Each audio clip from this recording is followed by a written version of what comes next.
streamline your Amazon business. He is going to. The claim is he's going to show us how. The claim is you can work your Amazon business in less than 10 hours, right? Yes, that's that's That's the goal. the goal. Yeah. All right, awesome, cool. All right, so all right, here we go. And so yeah, Jonas Live, sellerroundtable.com/live if you want to jump in on the live stream. All right, so I'm going to record now.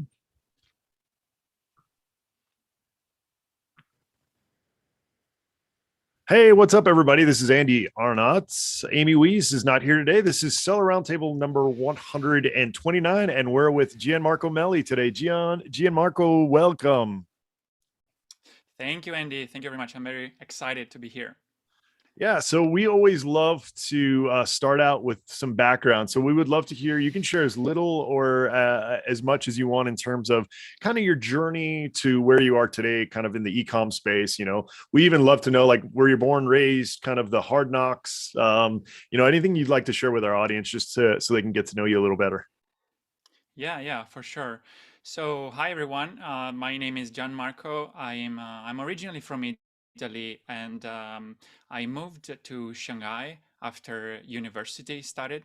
After I finished university, sorry. So I stayed there in Shanghai for like 6 years, where I launched my first e-commerce startup in 2016. And that was I was very lucky to be involved into a program backed by SOSB Ventures, which is a venture capitalist who basically helped funding my first startup idea when I was like 24. I joined, I created this platform in selling imported food in China. So that was my first e-commerce experience, but which unfortunately, didn't go that well. I had a Chinese partner, and we didn't really go along very well, and that ended up like after a couple of years. I kind of transferred the what was left of this company to a friend of mine who acquired that. During this time in China, I got lots of great experiences. I worked on really a lot of different types of businesses like import export. I did catering services, web development, consulting. I was also like a national representative of an NGO. So I did all kind of stuff. And although all these things are very different from each other, I found that they have one thing in common, and that is that the level of success I've had in managing those businesses was directly related to my ability to create a solid structure, to systematize the business, and design effective processes around the daily operations. So essentially, what I found is that in business, solid systems equals success. So therefore, from there, I really got passionate about systems, processes, and SOP, and I've been really spent the last couple of years of my life really trying to get more knowledgeable about that. I joined trainings, accelerators, and I really implemented all I've learned in my Amazon business. And I ended up founding the Seller Process podcast, which is a podcast like this one that discusses especially like systems, processes, and SOPs for Amazon sellers to help them accomplish more with less time and effort, which is something we can talk about today. So Yeah, that's absolutely. my story I in a love it. nutshell. Absolutely. So the first thing I want to start out with is, for people who, maybe don't even know what systems or processes are, can you give maybe a quick kind of basic example of what a basic process or a basic system in an Amazon business would be? Yeah, for sure. So usually, we hear about this word called SOP, which stands for standard operating procedures, and that kind of it can be like a scary word, but essentially it's just the way we do things, either written down on a video form so that it can serve as a model. which can be also said as a, the easiest path or the most efficient way on how a task should be performed. Okay, so essentially, we run tasks every day. We do stuff every day. We wake up in the morning and do stuff. I open up our computer and starting to do keyword research and a lot of different things. So all those things are tasks, and you do it in a certain way. You do it step by step, even though you don't have any like written or formally documented systems. Actually, you do already have SOPs and systems and processes in place. You just have it everything in your mind. And what makes a good company and an efficient company is that the knowledge, it's not taken it just inside of your mind, but it's like written down in formal documents that are called SOPs that can be easily shared with your team, so that you can scale your efforts with through the help of other people. So that's essentially what a system is: a number of tasks, put them in an order to perform a certain task and a goal. Love it. So what are some of your favorite tools that you like to, so say you want to build a system for customer feedback or inventory management, something like that. What kind of tools would you use, and what would that process look like on the functional side of things? Hmm. Yeah, so one of the most underrated kind of uh, tools that people really don't use much in Amazon, but are really widespread in any other type of businesses, are the project management tools, software like, for example, Asana or ClickUp. That's really like a big one that I use, and I know also Amy is using a lot. So that's basically, a management tool that helps you to systematize your business. You basically create several dashboards with projects in it. Each project has different tasks with different sub steps. So in each steps can have their own links and so on. So a great tool that I really would recommend everyone to use is Asana or ClickUp, project management systems like that. That will basically be the basic structure of your business. And then on top of that, you can start building the SOPs. SOPs, you can really build them on Google Drive or a Dropbox. That's where basically your shared folders will be, and you can simply start writing these SOPs, which I have certain like formulas and ways on how to create them, and especially videos and checklist, flowcharts, different types of processes that can be represented in different ways. You basically just order them into like shared folders that can basically live on Google Drive or Dropbox. And yeah, that's pretty much it. It can be really run, your whole organization can be really run within Google Docs and Google Drive, and just some a few management tool. You don't really need to go that fancy. Really just documents and spreadsheets. You really go a long way with those. Love it. So, one of the things that people don't realize is that when you build systems, that's how you can scale your business, right? That's how you can bring on more employees, and things like that. So, at what point do you think, somebody who's an e-commerce seller owns a brand, what systems should they try to tackle first in order to scale the business to start passing, kind of these day-to-day tasks off to new employees or maybe even like a VA? Yeah. So that's, usually it's kind of a common mistake or a misconception that people think that if they are a solopreneur, they don't need systems, they don't need processes, and they can just go with the flow. That's not true. You can really start from the very beginning when you're solo, because that's, it will set the foundation for your company, and it will basically give you an edge before you will you will actually outsource any task. Because one actually of the advantage of building these systems in advance is that as soon as you will need to scale, you can do it quickly, because you will have everything or ready to be handed over to your next team member. So to answer your question, there's really several ways that people can figure out what kind of tasks they should outsource first, and I can give a couple examples. So one is that you know. The easiest way is to really know yourself and understand what you're good at, and just asking yourself what you enjoy doing and what you don't enjoy doing. So that would be already one of the tasks, the tasks that you think you are not good at and you don't enjoy doing. You will feel miserable, doing all day those kind of tasks, and you will not even do it well. So those are the first type of tasks that you should consider avoiding, and start outsourcing to other people. For example, I don't know, in my case, I really don't enjoy much optimizing PPC.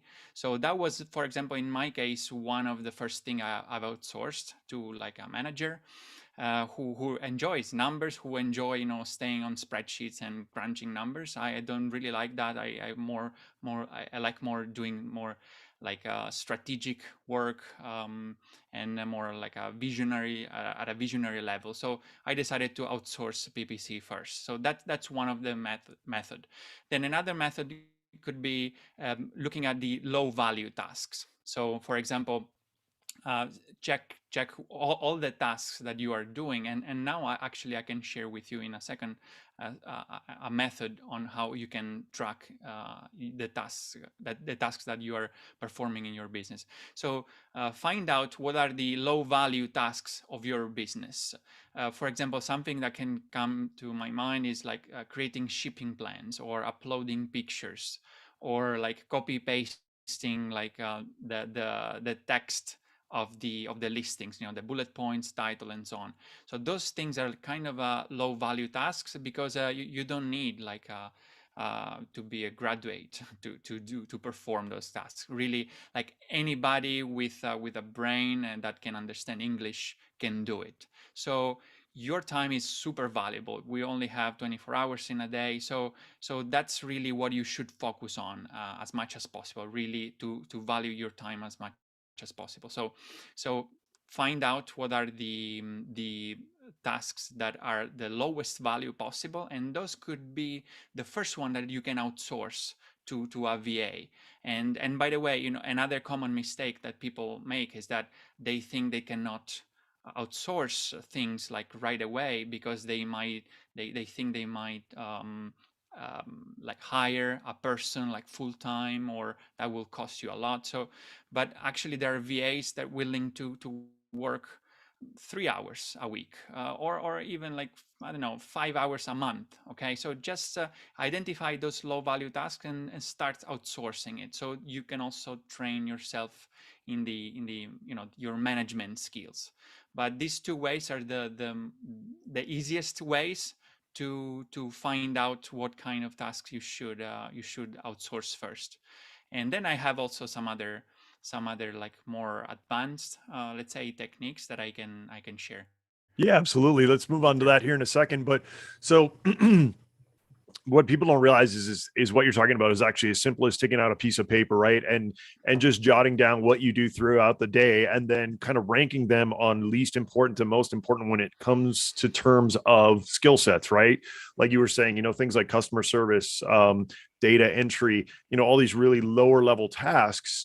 When you offload those things, you can then move your time to more valuable tasks, which might be finding new products, which might be partnerships, which might be, more visionary, more, coming up with new product designs, or, sourcing, finding a new manufacturer, all these kind of higher level tasks that the manager or the owner of the business should be concentrating on, rather than these kind of day-to-day monotonous tasks. So I would love to hear kind of what the next level is once you kind of get those basic tasks out of the way. Yeah, yeah. So okay, so after you take those, out of the way. Yes, so you automate basically so you outsource the first ones. So yeah, basically this is an iterative process. So you should really kind of put this like time tracking that you mentioned or task tracking in your calendar. That's what I suggest and what I do in my business. So anything that is not in your calendar is not going to happen, right? So, for example, I would suggest to create a routine in order to basically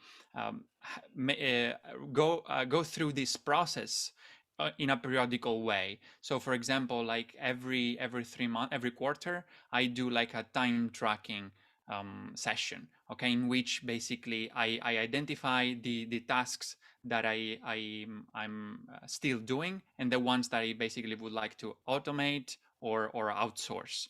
Okay, so in those 3 months, then I work on actually delegating those tasks, and then 3 months after I do another check, okay, and then basically check again whether I was able to actually outsource those tasks or I still have it in my plate. So and act on that. So this is really an iterative process. You have to repeat over and over. And then what I do, like on a weekly base or a bi-weekly base, I basically look at all these tasks that I collect into the so-called task tracker. So I collect all the tasks that I perform or the team is performing, and basically find opportunities to either eliminate tasks, delegate tasks, or automate and optimize tasks. This is what I call the EDO framework, which stands for eliminating, delegating, optimizing. Okay, so it's not always that you have to delegate. Actually, the first step I you suggest to go through, it's eliminating tasks. So because you don't want to delegate something that in the first place should not be done. Okay, so first of all, you need to come up with the tasks that are not serving your company well. Okay, so basically ask yourself, should I do these tasks? Can you eliminate this task in part or in total? Okay, so that's the first step. So eliminating this. Then after you get all the tasks that has to be done, okay, so the necessary tasks, then you outsource the ones that you keep outsourcing, over time, over and over, as you get more budget, as you grow the company, because sometimes it's also a matter of budget. You cannot afford always to delegate everything at once. So as you grow, as you free up your time, you can focus on more high value tasks. So in theory, if you're doing things well, you should grow the company and then have more budget to outsource even more. Okay, after you outsource these tasks, sometimes you cannot outsource all the tasks, so you will have to keep some of them.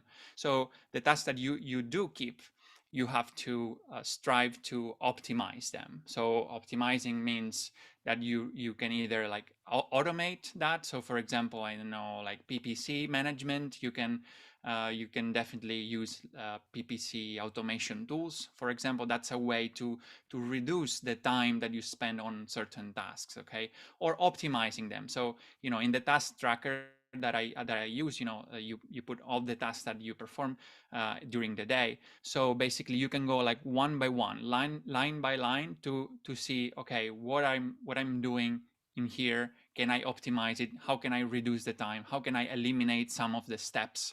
And that's also one of the benefits of writing down SOPs or recording videos about SOPs, because you can like put on in black and white, these tasks in a written form, so you can really line by line, step by step, judge whether you should go through this process, whether you can improve it, because as long as it's in your mind, you will not be able really to analyze deeply each step, but that way you will. So that's basically, it's an iterative process. So you keep doing this over and over until you basically free up more and more of your time. That's it's a cycle basically. I love it. So that's, if people aren't familiar with the 80-20 principle, I would definitely, that's, probably in one of my top 5 business books. go and pick that book up and read it. And correct me if I'm wrong, but what you're saying is look at your daily tasks, right? Like if you're posting to social media for 2 hours a day, and you're, maybe doing a podcast for an hour, and you're, look at how you're spending your time, and, measure and track the results of the time spent on those tasks, and figure out which one benefits your business the most, right? And then use the 80/20 principle to pull out the tasks that are, growing your business, and then try to either outsource, automate, or get rid of the 80% of tasks that are not forwarding your business. Is that kind of, what you're trying to describe here? Yeah, pretty much, yes. What I can give you further, what I can add to that, it's what I define as a like a seven steps process to to complement what you just mentioned, and to add to that. So these seven steps are what should actually help you to remove yourself from the company over time. So the first step starts from time tracking and task tracking. Okay, so basically, as we mentioned, you track everything that you are doing, you and all the tasks that you are doing, and then the second step is to define the most important tasks and focus on them, focus on just the most important stuff, tasks, and eliminate what is not necessary. Then you start to capturing the systems and SOPs so that you can delegate those remaining tasks, or automate those, or optimizing them. Okay, so start with the elimination, and then you create the processes that will help you to delegate. Then as you build your team, basically you keep rebalancing the team. So as more people joining, or as more people join, basically you start to reassess every quarter, or every time somebody new joins. You start to reassess the tasks that each one has in their plate, based on their strength. So there are several ways to understand the strengths of each person. There are like lots of personality tests that I love, and that will really give you lots of good information about yourself and your team. So you rebalance your team constantly based on their strength. So you reassign these responsibilities to these people. And then the next step is that this is something that you should also do it even at the very beginning of the business, but this is also a good time to do it, which is identifying your customer avatar. Why I'm saying that now? Because it's part of an optimization process. Sometimes people, just go with the flow, start the business, go all in. But then as you grow, you really need to identify very well your customer avatar, because that will basically enable you to focus your efforts and become super efficient at a few number of tasks. So as soon as you will identify your customer avatar very well, that will give you basically that will supercharge the process that we just mentioned before, because basically it will allow you to create a filter of tasks. So you will not do certain tasks, or you will not pursue certain marketing efforts, or certain channels, because it will just not make sense based on your customer avatar. Okay, so that's why I'm putting this step here in the middle of the process, even though you can actually do it right at the beginning. And then the next step is to really creating the routines for yourself to be in charge of the company. So, for example, creating dashboards that will help you to identify, to look at the numbers of your company just at a glance, or organizing weekly team meetings, or periodical time or task checks, like I mentioned before. So you start to do more of the design work. The design meaning like the visionary work. You start doing more and more of the visionary work of the business control, like high level CEO level kind of tasks. And then the very last step, for those who really want to go further on this and really are keen to remove themselves from the company and are what I call the BIT, so business independence tests. So basically, what is that? What that means is as you start delegating more and more, you will find yourself being less involved in the daily tasks of your business, right? So then you can start to in order to test the how independent it is your company from you. You start to running this kind of tests. So for example, you take like 1 week off, okay, and make sure that obviously before you take that week off, make sure everything is in place that can work exactly as it should without you, okay. So then as you feel like confident about that week, you think it went well, okay, cool, you can do 2 weeks. Okay, it's kind of a vacation, but you still are you're basically testing the business if it's to understand if it's resilient enough to keep doing the things without you.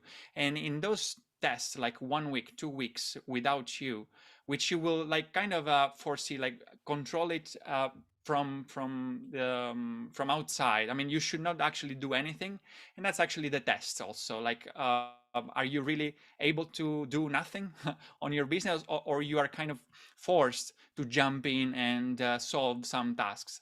So those are like really like good, valuable feedback. So if you are forced to jump in, you know that there is something that is still in your plate. You are still not really fully the business is not fully independent from you. So you have to improve that part.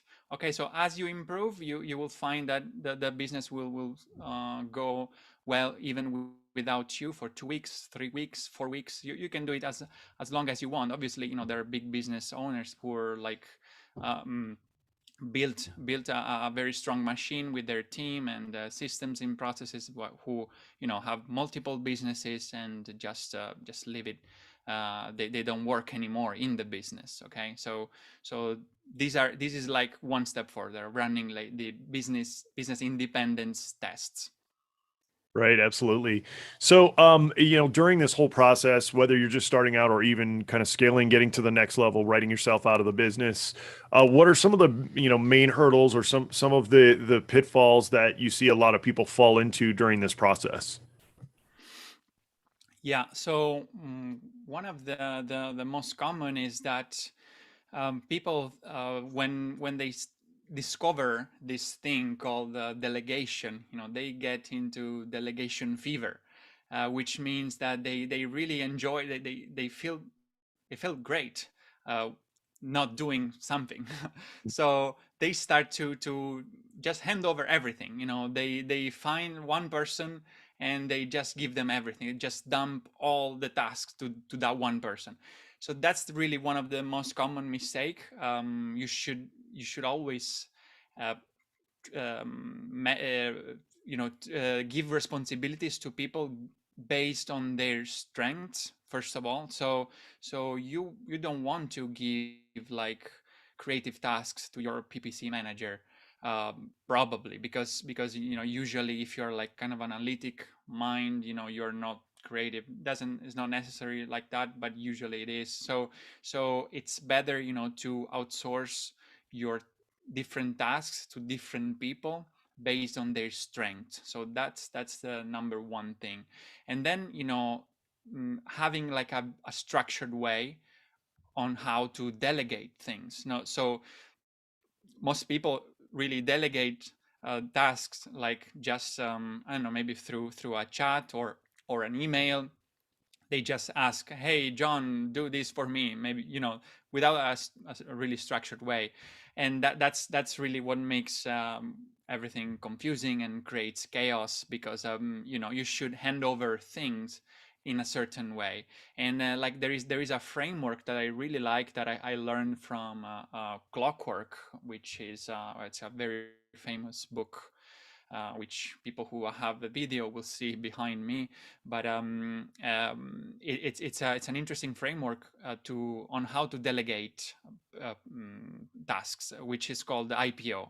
So IPO stands for information, permission, outcome. So you should a way to outsource to delegate something. It should start from giving the information, all the information that people need in order to perform that task. So for example, you should give them the login credentials. You should give them the step by steps, so through a video, through an SOP, in different ways. You should give all the information needed in order to perform that tasks. Most of the time people like forget half of the things that people should know before to start doing that task. So they end up either not doing that task well, or just sometimes they are afraid to ask you something because they just don't want to show off as a weak, or that they don't know how to do things. But that's really your fault if your employees or VAs are not doing the task the way you want. Okay, so that's the first thing: information. Then permission. So you should give them actually like verbal or written permission to do things. Okay, and how far they can go in the process. So you should really tell them, okay, you have these tasks.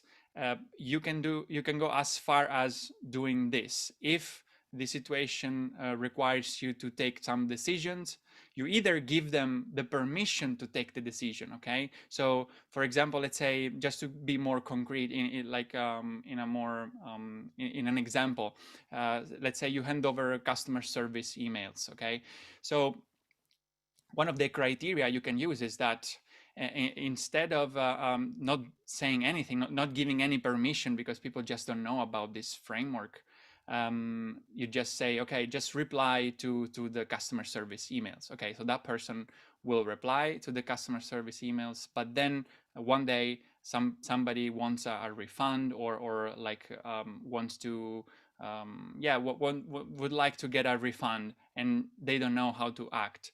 So you should tell them you have the permission to actually decide on whether that customer deserve a refund or not. Okay, otherwise every time some situation happen, they will come back to you and ask you, can I do this, can I do that? So prevent this waste of time of these people going back and forth, and just give them the permission right away. Okay, and you can tell them, okay, you can give refund up to $50, for example, and above $50 you have to ask me. Okay, so that's an example of how permission works. And then the last thing is outcome. So be very clear on what's the outcome, so how the successful results look like, and what not successful results look like. So you really need to be clear on what's that task about, and how should be performed. So I love that. delegate through IPO. Yeah, I love that. So I love that you gave that example too, because that makes people, lets people really kind of know that the practicality of deploying something like that. And I also love that you mentioned, a lot of people, especially if they're early on, hiring like one VA, right, really small business, but they try to push all these different tasks to them, right? Like they want a jack of all trades. But especially in a business like a e-commerce Amazon business, somebody who does PPC is not going to probably be very good at customer service, or vice versa, right? It just doesn't compute, even though, of course you want this dream person who's going to step in and offload all this stuff from you immediately. But what you really need to realize is that's not going to work well in the long run. The other thing that, a lot of people don't realize, and this takes a lot of self-awareness and also awareness of your business, is, if you're getting somebody in who's a customer service person, that's probably what they enjoy doing, right? That's why they're out there kind of saying, hey, I want to be a customer service person. They probably enjoy interacting with people and doing those things. Whereas, somebody who's doing PPC might hate that. And then, they might end up leaving, not wanting to work with you anymore because they hate what they're doing. Right. And not only that, but especially if it's a customer focused position, the customer is going to realize that person hates doing it, and they probably won't have a good experience. Right. So there's a lot of self-awareness of of people you're hiring and the needs of your business, and also not trying to get all this like jack of all trades who's going to come in. What you'd probably be better off to doing is is just, delegating those tasks to people who specialize in it, but just give them less hours, right? Say, hey, I need a customer service person for 5 hours a week. I need a PPC person for 5 hours a week. I need, somebody who's good at sourcing new products for 10 hours a week. In other words, maybe hiring some, spending 40 hours a week in hours in terms of labor, but maybe splitting those up between multiple freelancers or multiple people until you get to the point where you can hire those people full time.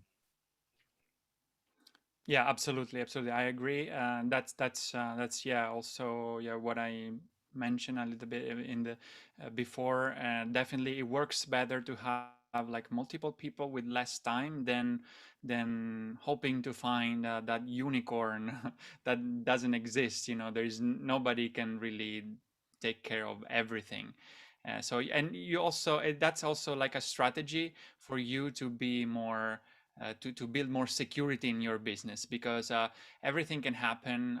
Some of your employees might get pregnant or might get fever, might get COVID, or they for different reasons, they're human, so they might get married or so and so on. So it's better if you have like one person that is handling everything, then and that person gets sick, then you're screwed. Instead, if you have like five people and one of them has to leave for a week or two, and that would not be maybe a big problem.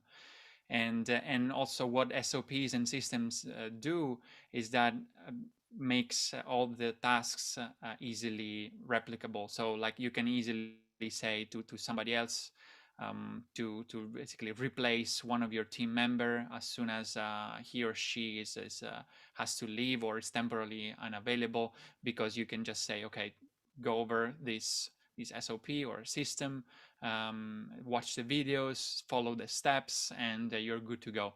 So that really lowers the barriers in terms of yeah, like capabilities of the tasks. Yeah, absolutely. Absolutely. Diversification is huge. And also, like you said, if you have those systems in place, then if you do lose somebody, then somebody else can slide into that position fairly easily without, having to go back and having to train them from the beginning and, kind of start over. So I think that's great.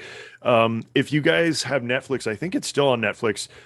There's a documentary about McDonald's, and it's a really, really Yeah. interesting documentary if you're into systems, because what you'll realize, and you've probably heard a lot of people say this before, McDonald's does not have the best hamburger. They do not have the best fries. Like they don't have the Mhm. best food, but the reason they've been so successful is when you get a Big Mac in Japan, it's going to taste the exact same way as if you get a Big Mac in Italy, right? They've got that process down.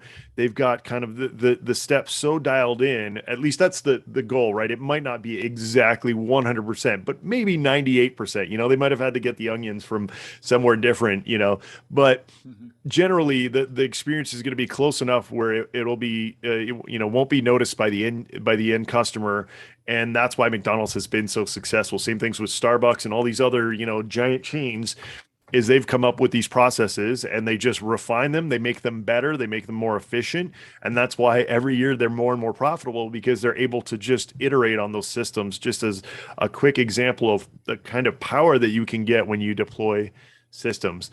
Now, you mentioned Clockwork. Mike Michalowicz is one of my favorite authors. I know it is for Amy as well. We've had him on the podcast. If you could give people kind of a quick overview, because it looks like it's inspired you in a lot in what you're doing. So give people kind of a quick overview, if you can, of Clockwork and how implementing a system like that can really help your business. Yeah, yeah, definitely. So it's also one of my favorite books, and I'm actually a part of an accelerator program run by him. It's called Run Like Clockwork, and it's yeah, he founded that together with Adrian Dorson, which is like an efficiency expert. So essentially, what Clockwork does, it's the philosophy behind Clockwork. It's basically to run a business, to create a business that run by itself. Okay, so basically to remove yourself out of from the business. And he's the one who created this concept about the 4 week vacation, which is a really beautiful concept, which I kind of borrowed in this business independence test. And I really, kind of reframed a lot of the systems and the philosophy that he's covering in the book in my work. And I kind of remade it for, like, specifically for Amazon sellers. But essentially, the book, it's telling you to starting with understanding how you are spending your time, and then finding the one main thing that it's the most important thing in your business, which is called the queen bee role. The queen bee role, it's basically, um, if you think of the the bees. So bees have, very systematized organization. So they have some bees who go out and chase, the pollen, and then some other who defend the hive, and some other who are in charge of taking care of the small bees. And there is the one bee that is the queen bee, and that's all that goes around the whole hive. Basically, lives around this queen bee, which is the one who is laying eggs. So the whole life of the hive, it's depending on this role that the queen bee has, which is laying eggs. So from this example, he's basically taking this example to business, and saying that basically every business has a queen bee role. So you should find what it is your queen bee role in your business, in order to understand what is the most important task, the most important thing that you should focus on, and that's the one that you should defend the most. You should serve and spend the most time on. Okay, so that's why it's so important to understand how you are spending your time, because maybe you are spending time on doing several other stuff that it's taking time and effort out from the queen bee role, the most important thing. So for Amazon business, some might say that depends on you. It's not just for one thing for every Amazon sellers. For you, might be the most important thing in your business will be to run super efficient PPC ads. For some other, the queen bee role might be product development.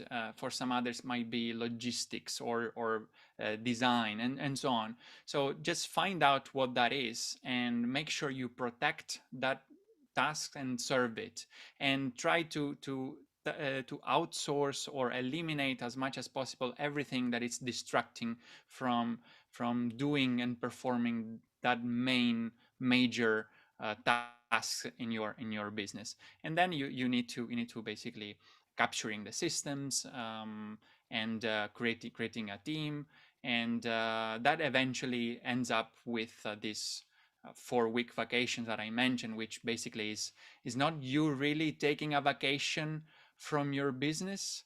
It's actually your business taking a vacation from you, because most of the time we don't realize that we are the main bottleneck of our business. Okay, so we have to get out our way. We need to think more as entrepreneurs and like shareholders, business owners, instead of employees of our business. Okay, so it's a mindset shift. It's not much about doing, like, you will still do the same thing, but approaching in a different way. You have to think like you are a shareholder of your business, an entrepreneur, so that your job is to create jobs. Okay, so that's one of the main messages of the book. Your job as an entrepreneur is to create jobs. Okay, so Mike, it's a very funny guy, so he always make jokes saying like, you like, shame on you if you are working in your business, because you're stealing jobs from other people that could work in your business. Okay, so that's funny. I think it's funny, but it's also very true, because as an entrepreneur, you really should focus on growing the business, on the visionary level of your business, so that your main task is to hand over different jobs to other people, so to create jobs. That's how actually I really love this idea, because it's an idea of abundance, of prosperity. Okay, so you're not focusing on cramming tasks, on productivity. No, you're focusing on giving other people jobs, sharing the wealth, sharing prosperity. So that's what I think your business should be. And yeah, so really that's how I live also my business. And but it's still a work in progress. I'm also trying to applying everything that Mike's it's teaching. Yeah, I love that. Yeah, so just to share with the audience, so I've been an entrepreneur since I was like 19, and I've read a lot of business books, right? And so what I kind of landed with is, Mike Michalowicz, the reason why I think so many people resonate with him is not only is he teaching you, kind of the concept, but he also gives you a lot of tools to implement, right? I hate reading books and then you walk away from those books and it's kind of like, oh, now what, right? Whereas Mike gives like printable templates, all these things. It's going to sound like a commercial for Mike, but it's part of the reason I love Mike is because he gives you a lot of actionable advice. Not only that, but we always talk about systems being kind of the basis for your business, right? Like the foundation, like literal foundation of your business. So, if you don't have a good foundation in place, doesn't matter if you're doing PPC, if you're sourcing great products, doesn't matter what you're doing further down the road if you don't have that good foundation to build from. After this episode, go listen to episode 47. That's when we have Mike on. We talk about clockwork. We also talk about profit first. I think those are, if you're just starting out in business right now, I would say those are some of the earliest books you should read. I would go with Robert Kiyosaki, Rich Dad Poor Dad, then Profit First, then Clockwork, and then 80/20. And then help me if there's a book I'm missing here, but those would probably be my first four books I would read if I was just starting on any business, not even an e-com or Amazon business. Get into those, read those, and put them into place. I think if you get those early on, it's going to save you so much headache. You're actually going to know your numbers in your business. You're going to be able to have less stress. You're going to be able to, know what your profit is. You're going to be able to, take vacations, all those things so early on. If you build that house with a good foundation. Anything I'm missing there, Gian? Yeah, I totally agree. I love those books. I read all of them. And what I can add, a couple more books that I really Please. love are Yeah. Traction. Also, it's a very good book, Traction, and also Essentialism. That's also like a really good book. I've read twice already, because yeah, it's just setting up a movement of people thinking like about what is essential, what is important. So you really need to focus on the most important, because we are living really in the most crowded era of all time. There is overwhelm of everything. There is too much information, too much opinions around, too many options of everything. So it's really time to get back to the basics and focus on the most important things. And that's really like a great book to go over, because yeah, it really teaches that in a very profound way, and it's very interesting. Love that. All right, we're at the time of the show where we want everybody to know where they can get a hold of you. Let us know what you're up to, what's coming next, anything you want to let people know how to find you. Yeah, for sure. So, guys, you can find me on, but just by listening my podcast, thesellerprocess.com, the seller process, and the website link. It's thesellerprocess.com. You will find there interviews with Amazon experts, coaches, consultants, agency owners, talking about systems, processes, and SOPs for Amazon sellers and e-commerce entrepreneurs also in general. One thing I would like to give to the audience today, is this task tracker that we've been talking about. So you guys can actually download it. I think there's gonna be a link in the show notes, or you can go to the sellerprocess.com/task tracker. You can download for free this task tracker, so you can start using it in your business. And if you are really interested in knowing more, I will, because I'm still kind of at the beginning of this project, the seller process. Although I've been selling on. I have an e-commerce experience of like 6-7 years now, but now I'm basically creating more and more systems and procedures for Amazon sellers, which will be in the future like offered for sale. But for now, I'm really open to give it away to some like selected people in exchange for feedback. So if you guys are interested, just go to the link that I just shared before, and sign up. And I will select just 10 people to really give away everything that I know in exchange for feedback. So that's my offer today. It's all for free, but it will be just 10 people. Awesome. Thanks so much, Jan. Really appreciate it. Everybody who's listening, thank you guys for coming in here live to the Zoom meeting. If you want to join us live, we let you guys in every week to interact with our guests, sellerroundtable.com/live. We're on all the major podcast platforms, YouTube, all that fun stuff. If you haven't yet, please rate, review, subscribe. We really appreciate when you guys do that. Let somebody know if they're just starting out on their e-com journey. A lot of people are charging thousands of dollars for courses. You can tell them, oh, you can get all that stuff for free on this podcast. So thank you guys so much for being with us. And we will see you guys next time on the